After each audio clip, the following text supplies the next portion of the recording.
Hi, I'm Laura. Hey, I'm Stefan, and you're listening to Attributed, a podcast library by Dreamdata. The purpose of it is to store and share all the knowledge that we have gathered across Dreamdata employees through our LinkedIn Lives, podcasts, and webinars.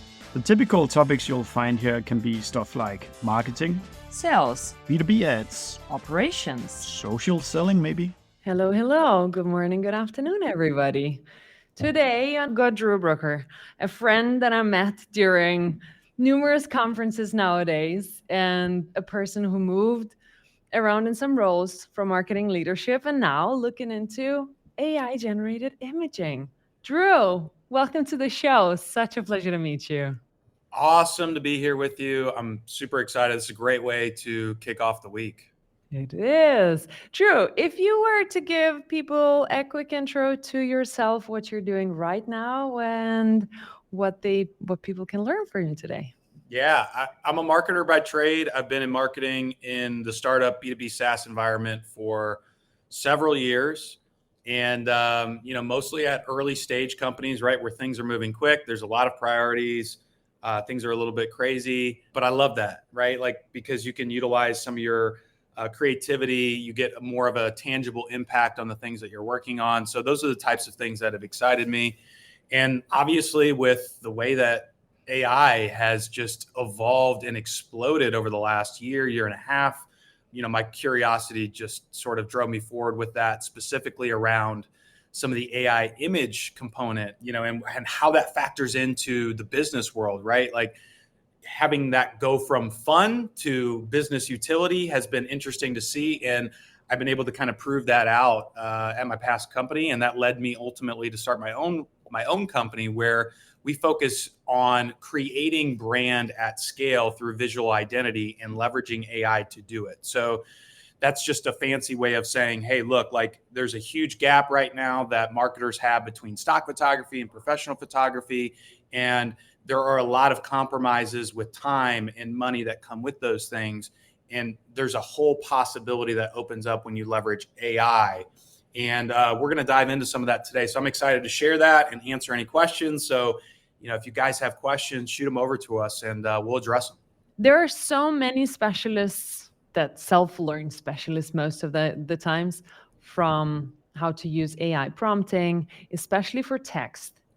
But for imaging, I haven't met way too many. And when I saw you starting to dig into that and creating your own libraries of how to do stuff and guiding people on that, I think this is crazy exciting. But how did you start with all this? If you could give us a quick story.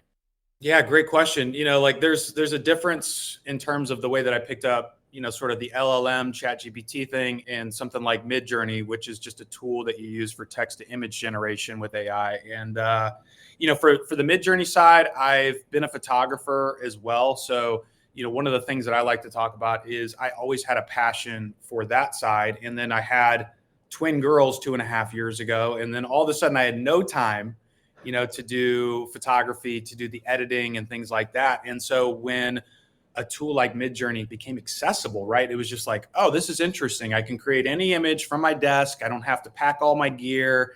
I don't have to spend hours editing a photo. I can just sort of leverage my creativity and imagination from here, right? And it doesn't involve me, getting on a plane to go to Peru, to go to Machu Picchu to get the shot that I want. And I think, like, look, there's no replacement for that. But I think, in terms of the lifestyle component, that was super interesting to me. And when I started to dive into that, the technology continued to get better and better and better. And it just got to this point where it went from fun, right, to having like this utility in the business world. And that sort of opened my eyes. And I was a marketing leader on a team, right, that had constraints with time, with money, with, compromises that we were making, some on the brand side, right? And so it just kind of became this inflection point of, I think I can try to do this in what we're doing right now, right? Which is, think of the use cases for all of our images. And what if I could use AI to solve that problem instead of stock photography, instead of hiring a photographer? And I just kind of went head into that, right? And so we proved that out over at my last company, right? And rolled that out in a number of use cases. But that was sort of the start of it for me. And now, I'm all in on it. It's an exciting time. And it's an exciting time for brands because they can start to unlock some of their creativity in the process. Yeah. And if we take it back a little bit, did you only try out Midjourney? What tools are there available to do AI generated images? Yeah. And I mean, it's a good point too. Like, we don't even have to talk specifically about Midjourney. Midjourney is my preference for the tool that I use, but let's just throw it out there, right? There are plenty of other options, right? You've got DALL-E, which is now integrated directly in with ChatGPT and the multimodal functionality, right? Where you can just plug that in. You've got a tool like Stable Diffusion, Leonardo. There are a handful of others, Ideogram. Meta just launched their image generator, which I just did a post about over the weekend. So, I mean, there are other tools out there. They're all a little bit different. So that was sort of how I landed on that. But yeah, I mean, it's just sort of like a fascinating experience and time. I sort of forgot the original question now that you had me name those out. No, it was just that. It was the tools that were there. Those are the tools that are there right now. I think it's continuing to build out too. I think there are still others that are getting in the game. Google's sort of gone into that space too, where they're developing that. And like I said, they're all a little bit different in terms of what they offer. They're all a little bit different in terms of where they're at in their sort of progression as well. Yeah. And most of the discussion today will be around Midjourney, but if you're using anything else, I'm sure that most of that functionality is kind of similar still. Yeah. So if we're talking about the inspiration, and how do you use Midjourney for inspiration as a brand, as a company? I mean, the fascinating part about this is you can utilize AI to solve really any industry. It's industry agnostic. And what I mean by that is you could be a B2C company, you could be B2B, you could be in a niche, like a very niche space. Like, in my last role, we were in live event production. Right. And when you are thinking about the brand and you're in charge of the brand and how do I develop an identity, a visual identity for a brand like this, it's tough, right? Because your first instinct is what images already exist out there. So you might scrape, a stock photography site. You might spend hours digging through something that kind of feels like you, or right, you say, hey, let me hire a photographer. We're going to map out all the shots we want in the locations of the ICPs that we want, doing A, B, and C. Right. And then you get those back, but that's expensive. It takes time. And then it's sort of a finite delivery, right? Because what happens after you're done with those images? You're going to use them time and time again, right? So it becomes this thing. And I think that's where the opportunity lies. And the use cases for AI are also super accessible, right? So if you want to put together, idea generation, ideation, mood boards, things like that, that's a possibility within the tool too, right? Things that you just didn't have accessibility to before. Yeah, we've got even Chris mentioning that. So thanks, Chris. Yes. And Chris and I met a while back, but Chris is also really, really deep into the AI side. He's a great mind as well. So he's definitely worth a follow. Yeah, perfect. All right. And what people are usually afraid of when using AI is to either lose creativity or to lose that personal touch, because everything just gets mushed together with everything else that other people are searching and so on. So how do you use that part to avoid becoming same for everyone? If you go for audiences or specific engagement and so on, walk me through your process of creativity on that. Yeah, that is really a good question. I think that could be more of an issue with something like an LLM, because you need to really provide a lot of context, right, to become very specific and personalized in some of the output that you're getting.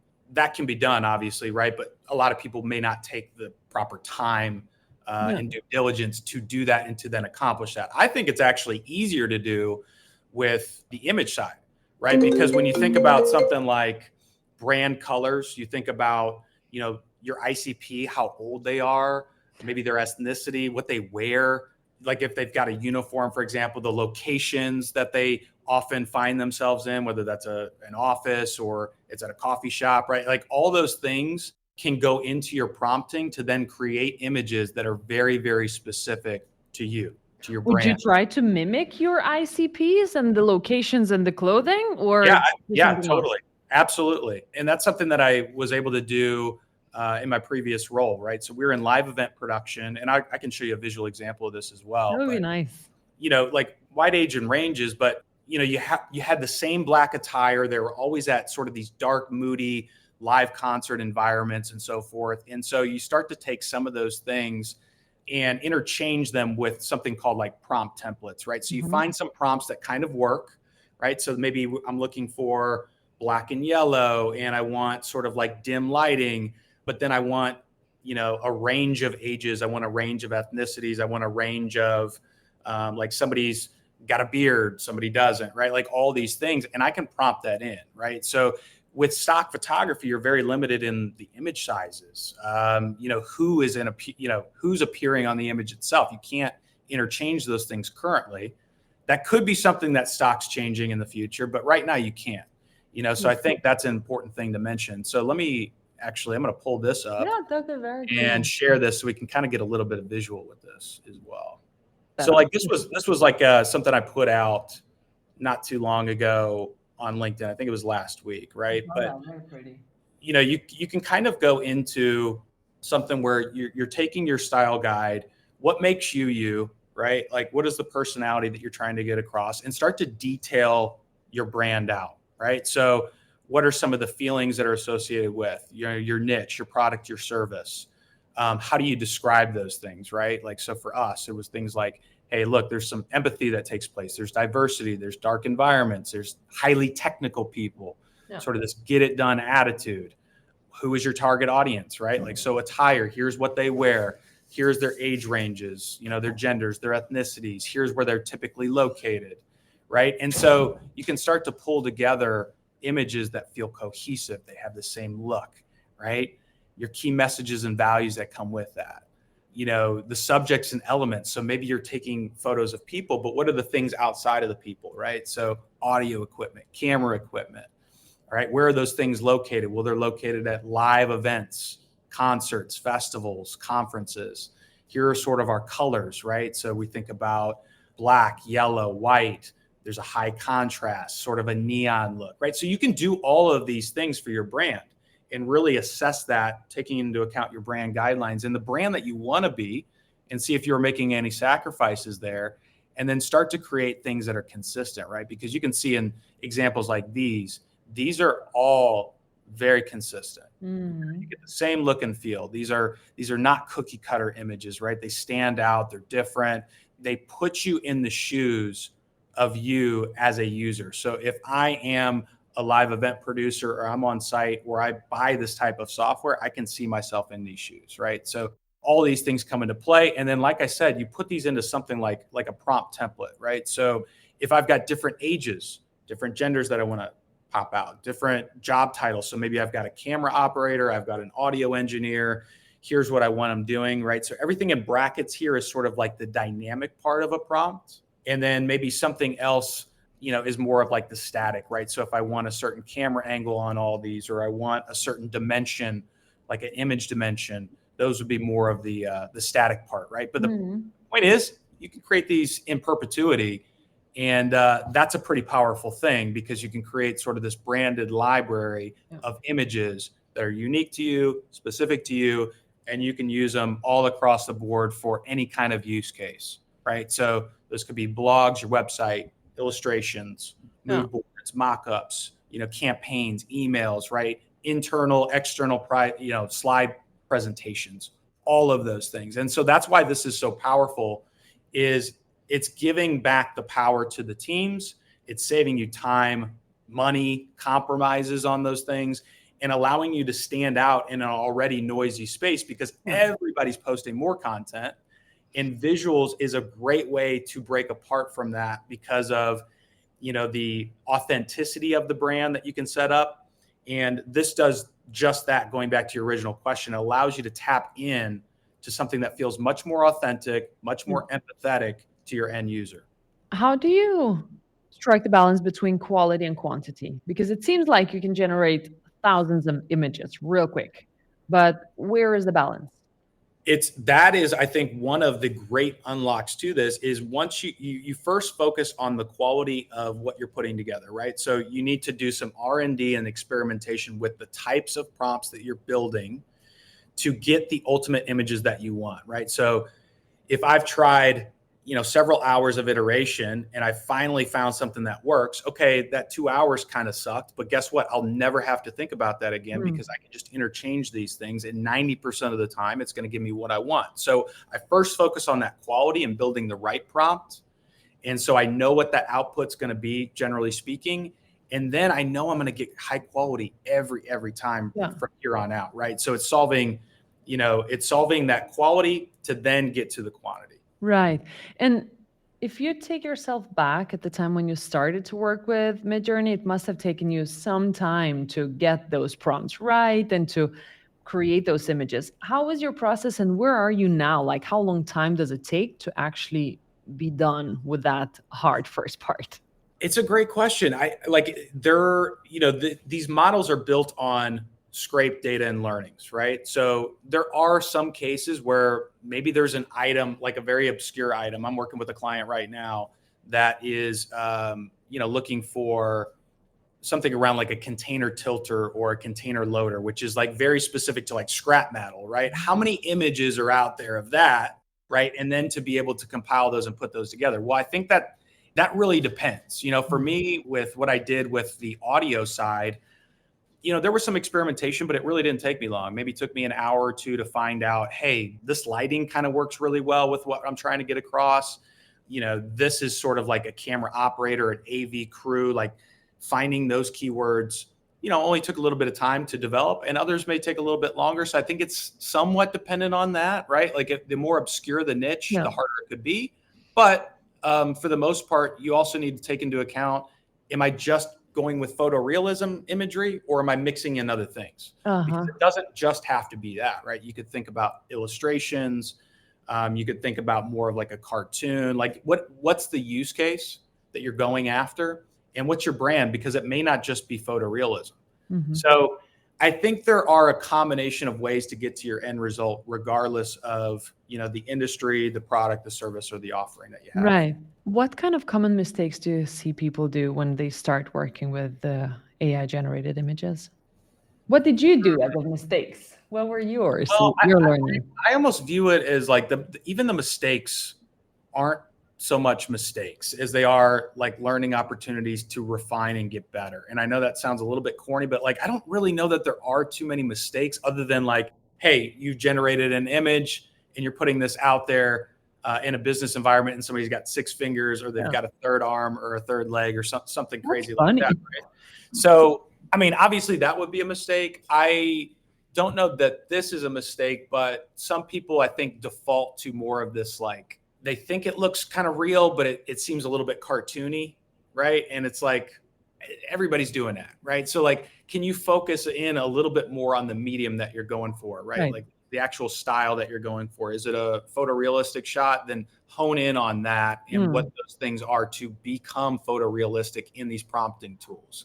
That can be a little bit difficult, right? Because I think, you have to know some of these keywords or prompts or go through the repetitions to kind of get there. Or there's certain, cameras or lenses that you have to prompt for inside of it, using something like film stock or, specifying, hey, this is a portrait or a movie still. Those things help refine more of the photorealism approach.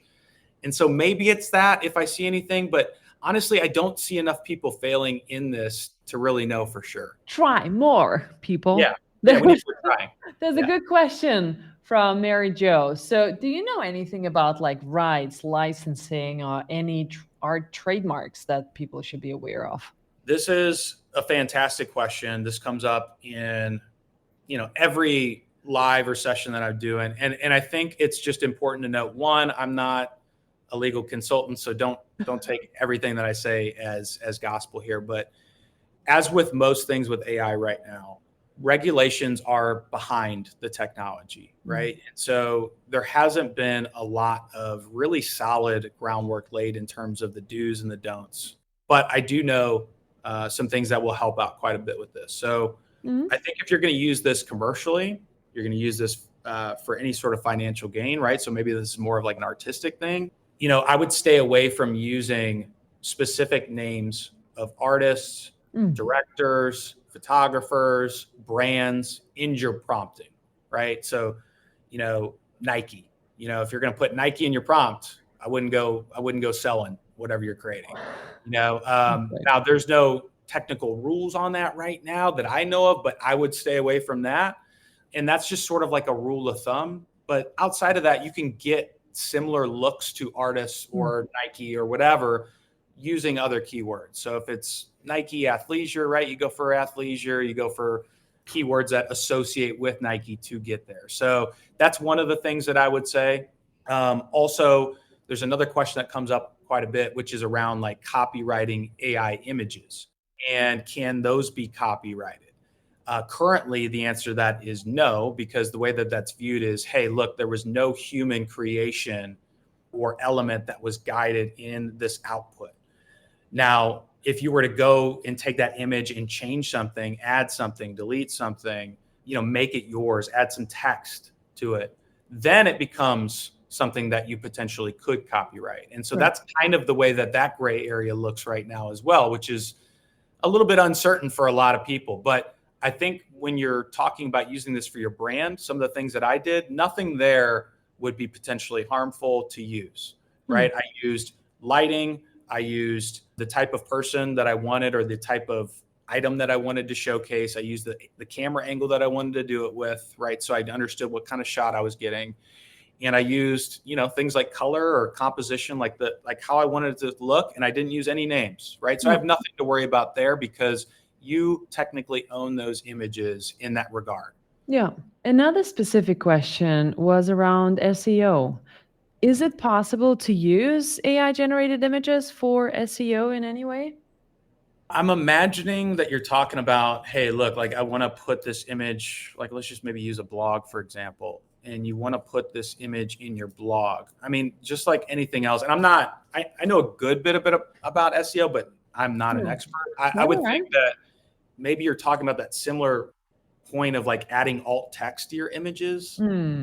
Like, so it ranks. Like, I mean, yeah, you could absolutely use it in that regard. How powerful is that? I have no idea. No. I think it's something that's kind of TBD because we also don't know with the flood of images that have been created with AI, how those are going to be, are those seen as equal weight in terms of, the images that already exist in the sort of web ecosystem. Yeah. And what I mean by that is we've already created more images with AI in the last year and a half than we had in the last 150 years of photography. That's how many images have been created with AI. So soon, right? Like 34 million images are getting created by AI every day. I have no idea how Google's going to start to think about those as those continue to grow and grow and grow. That's right. And one more question in terms of what's fair in terms of trademarks and so on. So you've got all those images in your Explore tab. Is it a fair game to start mixing them up and trying to create your own style in imaging? How do you feel about that? Images from the Explore tab is fair games in terms of copyright. Yeah, it is. Right. So maybe two, what we'll do is I'll just show a quick example of what Natalie's talking about, because if you haven't been in Midjourney, maybe you don't know. And while you're trying to find this, Peter has asked a question, where can he find all those handbooks? So go follow Drew as a first thing.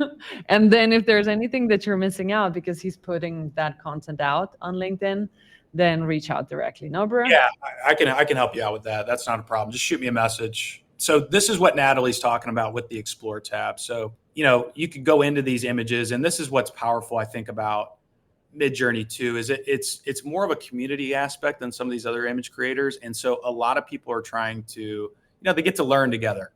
Here's a great example, right? It's like, I can see what this person put into the prompt, right? So if I wanted to generate that on my own, right, and take that exact same prompt, I could just copy it. I could go into Discord, right? I can type in Imagine and I can run it. So this is going to create, it's going to take that prompt and create an image. Now, will it be the exact same image we just saw? No. Will it be close? Yeah, probably. So you could do that, but I think it's a great way to learn and reference, because there are going to be certain styles that you see in here and you're like, oh, I didn't even think about that. What keywords do they use to get that style, right? And so this is a great opportunity to learn, build on those existing prompts and so forth. So I know that's a little bit long-winded, but yes, you can remix these images. You can make them your own. And similar to my point earlier, these images here are not copyrightable, right? Because this is just straight out of Midjourney. There's been no human element attached to it. Sure. Here's the prompt that we just ran, just to give you a little bit of an example, right? So it obviously looks a little bit similar, but it's not the exact same image. Very cool. But my final question is about the future of AI generated images. So what do you see changing in the development of those? In terms of like the technology or how brands use them? The technology. The technology, I mean, there's a question in the chat too that I'm eyeing, and it says, why when AI generates images, it makes a lot of errors on the text? So this rolls into your question. That's going to get solved. DALL-E's actually really good at it already, much better than the others. However, I don't think DALL-E's the best tool to use. So, like we said at the beginning, each tool has a little bit of their trade-off, but that is something that I think gets fixed really, really soon. Midjourney's got a lot of big updates coming, but that's part of it. They're going to get better with the text. The other part of it is, look, like maybe the text in there isn't a great thing either, because when we're talking about the copyright component, maybe it'd be nicer to just take the image, put it in Photoshop, add the text. Now it's mine. Yeah. And now, you know what I mean? So like, as we're trying to navigate some of those rules and those regulations, like that's part of it too. But the technology is very interesting. You're seeing this, image component, you're seeing the video component, Laura. So I don't know like how familiar you are with like something like Runway or Pika. No, not. This is text and image to video. Yeah. And this is changing the game too, right? Because brands talking about images, but brands are going to be thinking about videos and really being able to stand something up very quickly and be creative. And this is just democratizing the creative space in general. And so it's really exciting times. I think with the technology on image side, you're going to start to see like some of the fingers those situations are going away. That's going to get better. One of the other limitations that exists with a lot of these is when you try to get a far away shot of somebody, the faces start to mush. Right? It doesn't grab all the detail from my face from far distance when you're using these tools right now. I would expect that to get better. The other part I would say is we've talked about text, but I think there's a 3D component that's coming as well, which basically means, hey, if I wanted to take a photo of me right now, I'm limited to just this shot, right? And there's no character consistency. But what if I was able to kind of like jump into that shot and I was able to like scroll around and move around where I got to the side? I was able to go above or behind, right? And so an image or a scene that I create becomes sort of mine to manipulate and guide around and move. So I think like that's coming. And these things are just kind of blowing our minds in real time because we've never seen anything like this.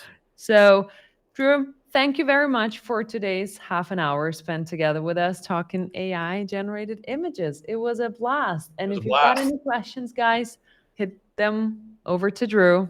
He's happy to answer any of those. Awesome to be here. Thanks for having me, Laura. Always good to see you.